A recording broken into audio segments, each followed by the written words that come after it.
November 2000.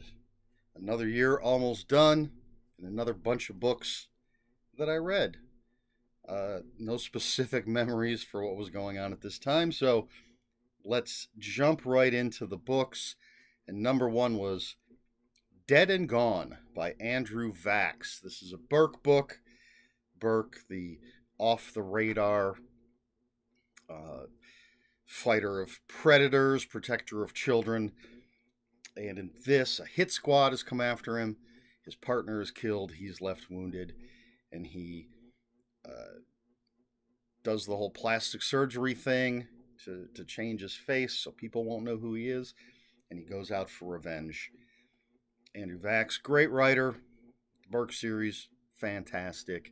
And this is sort of a turning point-ish. Dead and Gone by Andrew Vax. Then we have The Ice Limit by Douglas Preston and Lincoln Child. No Pendergast in this one. Excuse me. The largest meteorite on record has been discovered south of Chile on some desolate island. And this billionaire who has a new museum, just, billionaires can just make museums. He wants this meteorite for himself. He puts together the perfect team to go down there and excavate this thing. But before they even get there, people start dying. What's going on? You got to read the book to find out. This is a good one. And I believe this is the book that made me fall in love with Tierra del Fuego. Not the place, just saying it. I love saying Tierra del Fuego. But I believe they pass through Tierra del Fuego or stop there or something, but sort of put it on my radar. I just love the way it rolls off the tongue. Tierra del Fuego. All right, after that, went into some nonfiction with Memoirs of a Mangy Lover by Groucho Marx. And this is just a bunch of stories, essays, memories from Groucho Marx written in his usual style with lots of puns and wordplay and things. And don't know if everything he talks about is true, or he's just, exaggerating, making a point. But I'm a fan of the Marx Brothers and a fan of Groucho Marx as a performer. And I thought this was a very funny, very interesting book. Next up, Angel Shakedown by Don DeBrant.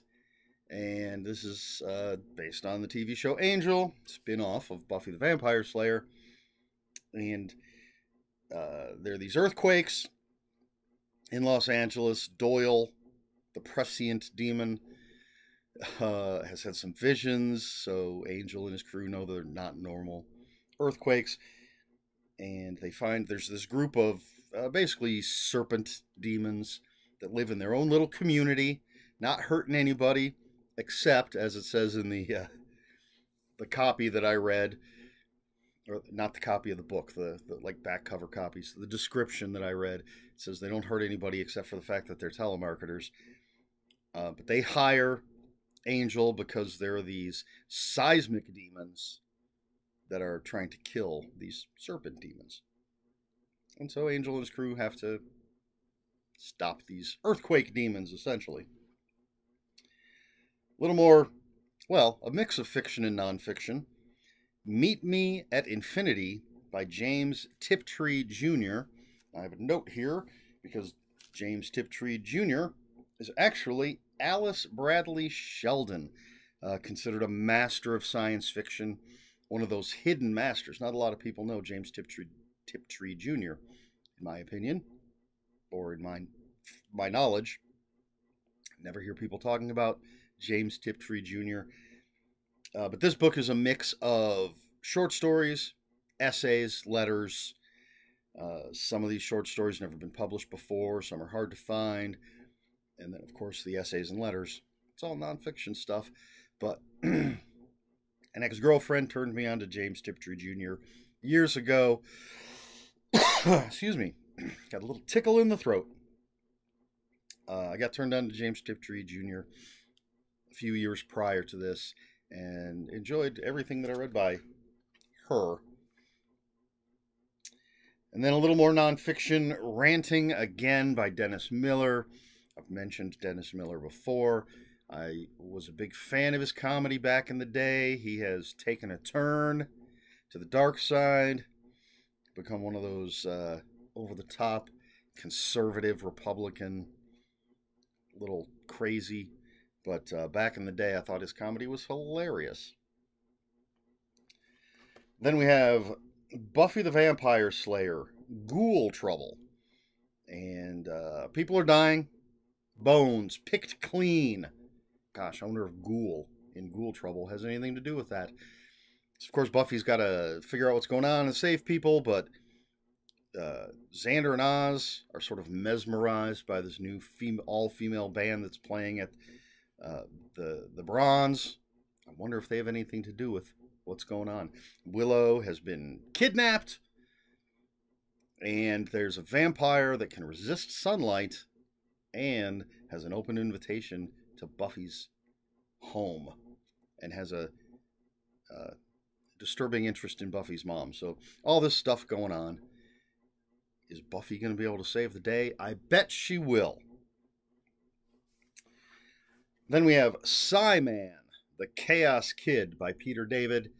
Chuck Simon, our hero, our guy with psionic powers, offends this teenager somehow. Turns out this teenager has incredible psionic powers and can even control the weather. And when he turns 18, he's going to take revenge. Deadly revenge on anyone who's ever crossed him. That includes our hero, Chuck Simon. So it's going to be Psi Power versus Psi Power. Just good pulpy fun. All right, the one thing that I have is Buffy the Vampire Slayer, The Watcher's Guide, Volume 2 by Nancy Holder with Jeff Marriott and Mary Elizabeth Hart. There we go. This is a big honkin' book. This covers seasons 3 and 4, so you have episode guide for those 2 seasons. And there's interviews, character profiles, list at the end of each episode guide for the season. It lists all of the songs that were played and the artists and all that stuff. And then there is a whole section on the music of the show. There's a section on the merchandising. What else? Let me look at the table of contents because I feel there was something else. Yeah, the bands of Buffy, merchandising, cast profiles, just all sorts of. If you're a Buffy fan, this is that sort of like a super Buffy fan, like I was. That sort of indispensable book for all your behind-the-scenes needs. I enjoy this stuff. A little more nonfiction. Then we have Clan Novel Gangrel by Gerbod Fleming. However you say that guy's name, I don't know. This is the 3rd or 4th book in the Clan novel series from White Wolf Publishing, Vampire the Masquerade. Whole series, each one featuring one of the vampire clans. Gangrel is the sort of dog-like. I mean, they're vampires, but since each clan, it's based on a role-playing game, so each clan has certain characteristics, and the Gangrel, you can sort of tell by their name, are a little more animalistic. I don't know the best way to put it. But in this book, the main character is Ramona, and she's sort of losing her. She's fought the hunger. She's not just a wild, ravening vampire, sucking blood willy-nilly. But she's trying to keep it under control, but she's slowly losing her connection to her old mortality. And if she ever loses control, her friend or lover, mortal friend or lover, is going to die. And there's some weird monster. And of course, all sorts of clan politics and stuff going on. So if you're a fan of White Wolf, Vampire the Masquerade, I think this whole series was really, really good. And Clan Gangrel. And they had great covers. Clan novel, Gangrel, by Gerbod Fleming. Then we have Groucho Marx, Master Detective, by Ron Goulart. And this is the first short series. Groucho Marx, between making movies, has taken a job doing a radio show. But before the first episode, his female co-star, is murdered. Groucho's going to figure out who did it. So it's a light, fun murder mystery. With if the Marx Brothers had made murder mysteries, this would essentially be what you'd get. I don't remember if all of his brothers are in it, but you've got Groucho scouring Hollywood, talking to different people, different celebrities, in his usual Groucho Marx style, trying to solve this murder. A lot of fun. That was the penultimate book for November of 2000. And the last book that I read in November of 2000 was Batman, No Man's Land by Greg Rucka. And this is a novelization of a big, huge Batman story. I don't know how popular it was, but essentially there's an earthquake. I think it's a 7.6 earthquake in Gotham, and it causes so much devastation that basically the government just decides to write off Gotham, and they pass this no man's land law. I don't know. They blow up all the bridges leading to and from Gotham. They mine the waters and basically make it illegal to go to Gotham. And of course, earthquakes. So people have escaped from places because structural damage. So you got a bunch of villains: Poison Ivy, Mr. Freeze, Two-Face, Penguin, Zaz. Bunch of them running around, and there's turf wars. It's just, think Escape from New York in Gotham with supervillains and Batman, Commissioner Gordon. Everybody's got to, deal with it. I've never read the comic. I mainly read this because it was written by Greg Rucka, a writer that I love. And maybe I'll read the story someday. I'm sure I can find it collected somewhere. But, yeah, that's it. That's all I read in November of 2000. Not the question of the video, but I want to know if anybody has read No Man's Land, the comic storyline. And if you have, let me know what you think of it. Is it worth my time? Is it worth hunting down the actual comics and reading them?